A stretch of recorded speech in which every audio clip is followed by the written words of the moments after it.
हरे कृष्ण। साल भर में 2 बार पुत्रदा एकादशी का व्रत रखा जाता है। पहला श्रावण मास में और दूसरा पौष मास में। लेकिन इन सब में भी सावन मास में पड़ने वाली पुत्रदा एकादशी सबसे महत्वपूर्ण होती है। आइए जानते हैं इस बार पुत्रदा एकादशी का व्रत कब रखा जाएगा और व्रत का पारण कब किया जाएगा। इस बार एकादशी के दिन भद्रा भी लग रही है, तो भद्रा काल कब से कब तक रहेगा और इस बार भद्रा का वास कहाँ रहेगा। श्रावण मास की पुत्रदा एकादशी को पवित्रोपन्ना एकादशी भी कहते हैं और इस दिन भगवान विष्णु की विशेष पूजा अर्चना करने का विधान है। इसके साथ ही इस एकादशी पर भगवान शिव की पूजा करने से भी अत्यंत पुण्य लाभ मिलता है।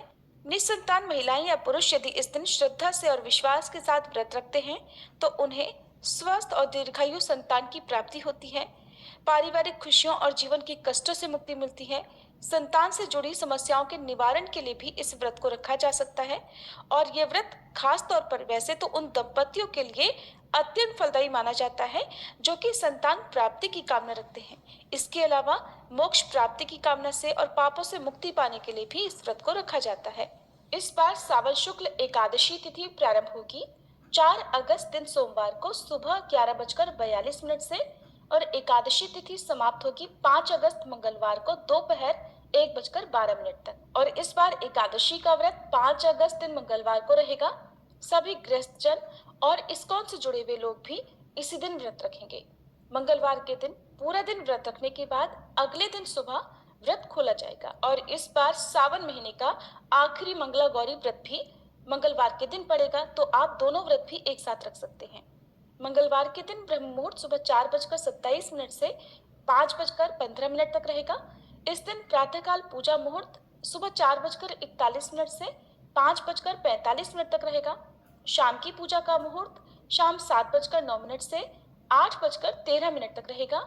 राहु काल दोपहर 3 बजे से 4:30 बजे तक रहेगा और इस दिन भद्रा सुबह 5:45 से लेकर दोपहर 1:12 तक रहेगी, जिसमें से भी सुबह 11:23 तक भद्रावास स्वर्गलोक में रहेगा और उसके बाद 11:23 से 1:12 तक भद्रा का वास पाताल लोक में रहेगा। क्योंकि इस बार पाताल और स्वर्गलोक में भद्रावास रहेगा, इसलिए इस बार की भद्रा भी पूजा पाठ के लिए अशुभ नहीं मानी जाएगी। द्वादशी तिथि रहेगी 6 अगस्त दिन बुधवार को और इस दिन ब्रह्म मुहूर्त सुबह 4:27 से 5:15 तक रहेगा। सूर्योदय का समय सुबह 6:03 पर होगा और प्रातःकाल पूजा मुहूर्त सुबह 4:42 से 5:45 तक रहेगा। शाम की पूजा का मुहूर्त शाम 7:08 से रात 8:12 तक रहेगा। राहु काल दोपहर 12 बजे से 1:30 बजे तक रहेगा और इस बार हरिवासर का समय 5 अगस्त दिन मंगलवार को शाम 6:30 बजे तक समाप्त हो जाएगा।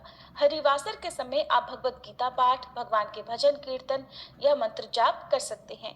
और इस बार पुत्रदा एकादशी व्रत पारण यानी व्रत खोलने का शुभ मुहूर्त रहेगा 6 अगस्त दिन बुधवार को सुबह 5:45 से लेकर 8:26 तक।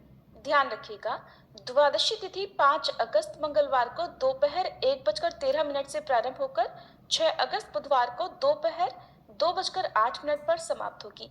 इसलिए व्रत का पारण आपको निर्धारित मुहूर्त के अंदर अंदर ही कर लेना चाहिए। और इस बार पुत्रदा एकादशी में विशेष मनोकामना की पूर्ति के लिए, चाहे वो संतान प्राप्ति की कामना हो या अन्य कोई भी कामना की पूर्ति के लिए, आपको भगवान श्री कृष्ण की भी पूजा करनी चाहिए और इस दिन संतान से जुड़ी समस्याओं के निवारण के लिए या संतान सुख प्राप्त करने के लिए संतान गोपाल मंत्र का भी जाप करना चाहिए। इसके अलावा विष्णु गायत्री मंत्र ओम नारायण विद्महे वासुदेवाय धीमहि तन्नो विष्णु प्रचोदयात्, इस मंत्र का जाप करें। संतान गोपाल मंत्र है देवकी सुत गोविंद वासुदेव जगतपते देहि मे तनयम कृष्णम त्वामहम शरणम गतः। इस मंत्र के जाप के साथ ही आप भगवान श्री कृष्ण को, लड्डू गोपाल जी को माखन मिश्री का भोग लगाएं जिसमें तुलसी का पत्ता अवश्य हो और लड्डू गोपाल जी को इस दिन नई पोशाक धराएं। उनके लिए कोई खेल खिलौना लेकर आएं और अपनी मनोकामना पूर्ति के लिए उनसे सच्चे मन से प्रार्थना करें।